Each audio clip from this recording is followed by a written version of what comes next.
Hello everyone, welcome back to my channel learn from IZ. हमने इससे पहले वाली वीडियो में फीचर्स ऑफ कोऑपरेटिव सोसाइटीज पढ़े थे। आज हम पढ़ेंगे एडवांटेजेस, मतलब क्या इसके मेरिट्स होते हैं, क्या इसके लाभ होते हैं, क्या फायदा होता है अगर हमें कोऑपरेटिव सोसाइटी एक फॉर्म करते हैं। सो पहला है easy to form, it requires fewer legal formalities and minimum of 10 members to registered. सबसे पहले देखिए, कोऑपरेटिव सोसाइटी का सबसे मेन जो बेनिफिट है, जो एडवांटेज है, वो तो ये है कि ये बहुत जल्दी फॉर्म हो जाती है। बस 10 एडल्ट मेंबर लेके आइए जिसकी उम्र 18 प्लस हो। वो तो अगर 10 लोग इकट्ठा हो गए, 10 एडल्ट मेंबर इकट्ठा हो गए, तो आराम से आपकी कोऑपरेटिव सोसाइटी मेंटेन हो जाएगी, मतलब सॉरी ऑर्गेनाइजेशन फॉर्म हो जाएगी। दूसरी चीज है हमारी limited liability. The liability of members is limited to the capital contribution. अब लिमिटेड लाइबिलिटी का मतलब क्या है? अगर इन फ्यूचर ऑर्गेनाइजेशन में कोई नुकसान हो गया तो जो उसके मेंबर्स है वो पर्सनल, मतलब उनको अपनी पर्सनल प्रॉपर्टी बेच के ऑर्गेनाइजेशन में जो लॉस हुआ है उसको पे नहीं करना पड़ेगा। मतलब जितना वो कैपिटल लेके आए हैं सिर्फ उतना ही उनको पे करना पड़ेगा, इसके बियॉन्ड उनको पे करना नहीं पड़ेगा। फॉर एग्जांपल, अगर मैं कोऑपरेटिव सोसाइटी की मेंबर हूँ और मेरे लॉस हो गया है 10 लाख रुपीज का और मैं लेके आई हूँ सिर्फ 1 लाख रुपीज, तो मैं जो जो 9 लाख रुपीज लॉस हुआ है वो मैं अपनी पर्सनल प्रॉपर्टी बेच के वो डेथ जो है ना वो पे ऑफ नहीं करूंगी। बस मैं 1 लाख रुपीज लेके आई थी तो मैं बस उसी में ही मतलब पे करूंगी, उतने ही पैसे में मैं पे करूंगी। मतलब मुझे अपनी पर्सनल प्रॉपर्टी बेच के कोई भी डेट इन पे ऑफ नहीं करना पड़ेगा। तो ये तो बहुत ही अच्छा एडवांटेज होता है कोऑपरेटिव सोसाइटी में। अब थर्ड है democratic management. Each member has one vote, promoting quality in decision making. Democratic जैसे इंडिया की डेमोक्रेसी है, for the people, of the people, by the people है। हर एक पर्सन को एक वोट करने का हक है। नो मैटर वो कितना भी रिच हो, कितना भी पुअर है हो, वो एक एक ही वोट कर सकता है। ऐसे ही इन कोऑपरेटिव सोसाइटी में नो मैटर आप कितनी कैपिटल लेके आ रहे हो, आप कितने एडल्ट हो, आप कितने गरीब हो, बिल्कुल भी इससे मतलब नहीं है।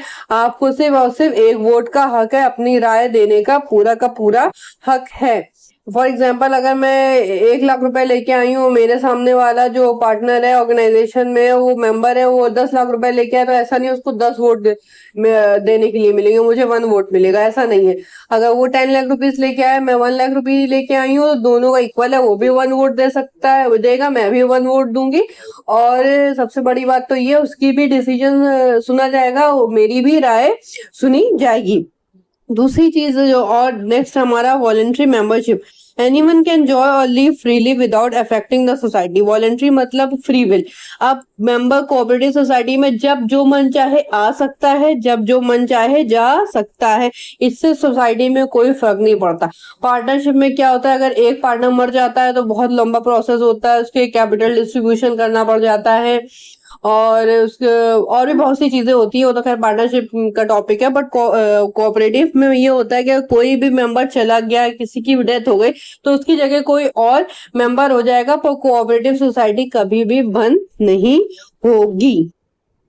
नेक्स्ट है service motive. The main aim is to provide service to members rather than profit. अब इनका मेन क्या होता है? सर्विस मोटिव करना, मतलब प्रॉफिट कमाने ज्यादा जो अपने मेंबर्स है उनके फायदे के लिए काम करना। मिडल मैन को एलिमिनेट कर देना, रिजनेबल प्राइस पे गुड्स परचेज करना, रिजनेबल प्राइस पे बेच देना, ताकि जो मिडल मैन जो कमीशन खा जाते हैं वो कमीशन से ही लोग बच जाए, और जो मिडल मैन जो पैसा जाता है, स्पेंड होता है, ये लोग खुद भी रख सके। तो ऐसा तो नहीं ये लोग पैसा नहीं कमाते, पैसा जरूर कमाते हैं, पर जो इनका मेन मोटिव होता है, वो पहला मोटिव होता है अपने मेंबर्स की हेल्प करना।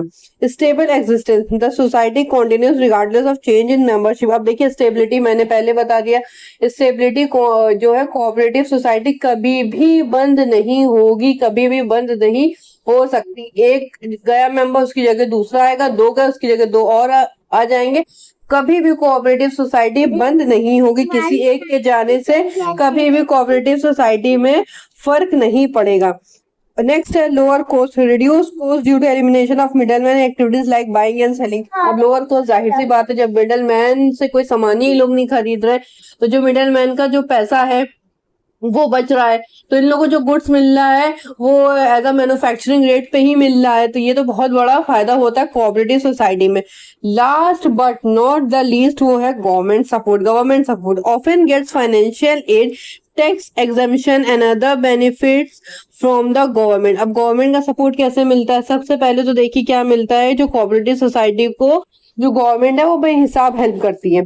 सबसे पहले तो सर्विस मोटिव देगी, मतलब कैसे काम करना है कैसे नहीं करना, मोटिवेशन इन लोगों को मिलता है। प्लस ये लोग इनकम टैक्स से भी बच जाते हैं under section 80P of the income tax. Sometimes क्या होता है कि इन लोग को कभी कदा इनकम टैक्स पूरा ही नहीं देना पड़ता, कभी कदा ऐसा होता है थोड़ा बहुत देना पड़ता है। थर्ड चीज जो होगी, जब ये लोग कोई भी लैंड खरीदेंगे, बिल्डिंग खरीदेंगे कोऑपरेटिव सोसाइटी वाले, तो उनको स्टैम्प ड्यूटी भी नहीं देनी पड़ेगी। अगर देनी पड़ेगी तो फीस भी उसकी भी बहुत नॉमिनल हो जाएगी। जीएसटी का बेनिफिट मिलता है। कोऑपरेटिव सोसाइटी के लिए जो गवर्नमेंट है उन्होंने अलग ही रूल्स एंड रेगुलेशंस बना रखे हैं ना, मतलब उनको लोन भी मिलेगा तो बहुत कम रेट पे लोन मिलेगा।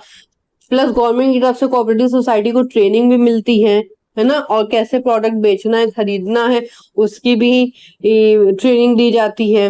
बिल्डिंग बनाने में भी हेल्प की जाती है, मतलब पूरी ओवरऑल गाइडेंस मिलती है गवर्नमेंट की तरफ से। बहुत बड़ा हेल्प हो जाता है कोऑपरेटिव सोसाइटी को।